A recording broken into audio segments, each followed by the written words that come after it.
எனக்கு அந்த குரங்கின் இதயம் வேணும் அப்படின்னு கேட்டுச்சு. முதலைக்கு என்ன செய்வதுன்னு தெரியல. ஆனா மனைவிக்கு பயந்து அடுத்த நாள் குரங்கிடம் போய், என் வீட்ல ஒரு விருந்து இருக்கு, நீயும் வந்தா சந்தோஷம் அப்படின்னு சொன்னது. குரங்கும் சந்தோஷமாயிடுச்சு. ஆற்றை கடக்க எப்படி வருவ அப்படின்னு கேட்டதும், என் முதுகுல ஏறிக்கோ, நான் உன்னை பாதுகாப்பா கொண்டு போறேன் அப்படின்னு முதலை சொன்னது. குரங்கு முதலை முதுகுல ஏறுச்சு.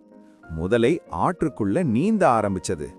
ஆற்றுக்கு நடுவுல போனதும் முதலை மெதுவா சொன்னது, உண்மையா சொல்லணும்னா என் மனைவிக்கு உன் இதயம்தான் வேணுமா அப்படின்னு. அத கேட்டதும் குரங்குக்கு ஒரே அதிர்ச்சி. ஆனா அது பயந்து கத்தல. உடனே யோசிச்சு, ஐயோ, அத முதல்லயே சொல்லி இருக்கணுமே, என் இதயம் என்னோட இல்ல, அது மரத்துல தான் இருக்கு அப்படின்னு சொன்னது. முதல்ல மரத்துக்கு போனாதான் எடுத்து தர முடியும் அப்படின்னு சொன்னது. முதலை அத நம்பி திரும்பி கரையில இருந்த மரத்துக்கு போச்சு. கரையில சேர்ந்ததும் குரங்கு வேகமா மரத்துல ஏறிடுச்சு. மேலிருந்து பார்த்து, நண்பனே, இதயம் எப்போதும் உடம்புக்குள்ளதான் இருக்கும், ஆனா புத்திசாலித்தனம் இருந்தா உயிர் காப்பாத்திக்கலாம் அப்படின்னு சொன்னது. முதலை ஒன்னும் பேசாம அமைதியா ஆற்றுக்குள்ள போயிடுச்சு.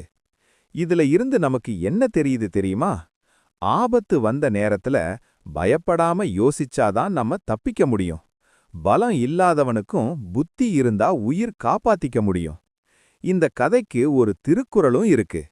குறள் 430.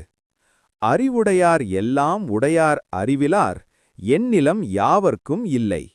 அதாவது, பலத்தை விட புத்தி இருந்தாதான் நம்ம தப்பிக்க முடியும்.